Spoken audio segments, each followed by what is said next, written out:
কে কি বললো আমাদের কিছু যায় আসে না। আমাদের দল থেকে বলা হয়েছে ৬০,০০০ মার্জিন এবং ৬০,০০০ ক্রস করবে বলে। দ্বিতীয়ত আমরা যখন ভবানীপুরে ঘুরছি বিভিন্ন জায়গায়, বিশেষ করে চেতলা অঞ্চলে, মানুষ বলছে আসার কি দরকার ছিল, আমরা বলছি এসছি আপনাদের সাথে দেখা করতে, কুশল বিনিময় করতে। ঘরের মেয়ে ভবানীপুর, উন্নয়ন ঘরে ঘরে। সুতরাং ভবানীপুর নিয়ে কোনোরকম ভাবনার কিছু নেই, কিন্তু আমরা আত্মচেষ্টা যেই দাঁড়িয়েছে অপোনেন্টে আমাদের যায় আসা। মানুষ আর আমরা তৃণমূল কংগ্রেস এবং এখানে ববিহারি, আমরা পুরো সংগঠন নিয়ে 24 ঘন্টা মানুষের পাশে থাকি। মুখ্যমন্ত্রী এখানে কোনো অসুবিধা হলে দৌড়ে আসে, প্রত্যেকের সাথে মৌখিকভাবে প্রত্যেককে চেনে। মুখ্যমন্ত্রী নিজের অঞ্চল, এখানে কোনো স্কুলের বন্ধু আছে, কেউ কলেজের বন্ধু আছে, কেউ কর্মক্ষেত্রে বন্ধু আছে, সুতরাং বন্ধু প্রত্যেক জায়গায় ভর্তি আছে।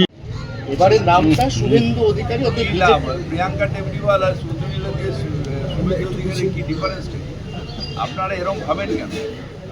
এটা কোনো প্রিয়াঙ্কা টেবরিওয়ালও যা, শুভেন্দু অধিকারীও তা, আর কখ যে কেউ একই। আমরা অপোনেন্ট নিয়ে ভাবি না, আমরা ভাবি আমাদের মানুষের কাছে সেবার কোনো ত্রুটি হলো কিনা, মানুষের সাথে যোগাযোগের কোনো ত্রুটি হলো কিনা, মানুষ আমাদের ওপর কোথাও রেগে আছে কিনা। মানুষের সাথে আমরা আছি 24 ঘন্টা, এবং সেইটাই ছালিয়ে নেওয়ার জন্যে আমি নিজে এখন ভবানীপুর কেন্দ্রে বিভিন্ন জায়গায় এই door to door, not road to road, door to door করছি। আজকে আরজি করে আর একজন রোগীর মৃত্যু হয়েছে, হাসপাতাল কর্তৃপক্ষের থেকে। দেখুন, এটা আইনের পথে চলবে। প্রথম থেকেই আরজি করে নিয়ে একটা মিসকনসেপ্ট। আমরা রাজ্য সরকার নিরপেক্ষভাবে যে কেউই দোষী হোক তার শাস্তির দাবি করে, এবং ভেতরে কী হয়েছে, আজকে কী হয়েছে আমি জানি না, কিন্তু প্রথম দিন থেকে নিয়ে এখনো পর্যন্ত যে গাফিলতি হবে তার আইনত বিচার। বিজেপির বিরুদ্ধে টাকা নিয়ে চাকরি করার অভিযোগ, বারাসাতের চিকিৎসক এটা ওদের ব্যাপার, ওরা এরকম ধরনেরই পার্টি, মাল নেবে দেবে। তৃণমূল ধর্মনিরপেক্ষতার কথা বললেও মুসলিমদের জন্য কিছু করেনি।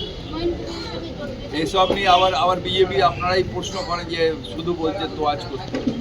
সুতরাং এদিকে ধর্ম ওরা সুশ্রুড়ি মারে, এদিকে এরা সুশ্রুড়ি মারে। এই সুশ্রুড়ির মধ্যে আমরা নেই, আমরা মানুষের পাশে আছি। 24 এলাকায় শরীর খারাপ, দৌড়ে নিয়ে চলো হাসপাতালে। কেউ অসুবিধায় পড়েছে, তার চলো, তার রেশন কার্ড হচ্ছে না, চলো। 24/7 যা যা সার্ভিস দরকার আমাদের তৃণমূল সংগঠন দেয়। সুতরাং ওই সুশ্রুড়ি মারা, ও বলছে মুসলমানের জন্য, ও বলছে মুসলমানকে তোয়াজ করে, এসবের মধ্যে আমরা নেই। আমরা ধর্মনিরপেক্ষতা, মানুষ জানে যে হিন্দু নারা মুসলমানের জিজ্ঞাসে কোনজন। কান্ডারি বলো ডুবিছে মানুষ, সন্তান মোর মার, সেই কান্ডারির নাম মমতা ব্যানার্জি। মোদির ব্রিগেডে এসেছিলেন কর্মী, সে কুমারগ্রামের ছেলে, সে চোর সন্দেহে বিহারে মার খায়, এবং সেখানে তৃণমূল কংগ্রেস তাকে ভর্তি করেছিল হাসপাতালে। কি বলছেন? তৃণমূল কংগ্রেস বিপদের সময় আছে। কেউ কেউ রাস্তা ভুলে সুন্দর দাড়ি সাদা মুখ থেকে চলে যায়, আবার যখন বিপদে পড়ে তৃণমূল কংগ্রেস কোলে নিয়ে তাকে সেবা করে। এটাই তৃণমূল কংগ্রেসের আদর্শ। 26শে মার্চ রাজ্যে ফের নরেন্দ্র মোদী আসার সম্ভাবনা, রামনবমীর দিন আপনারা এগুলো নিয়ে এত ঘাবড়ান কেন? এরা হচ্ছে রাজনৈতিক, আসবে যাবে, আমরা থাকবো।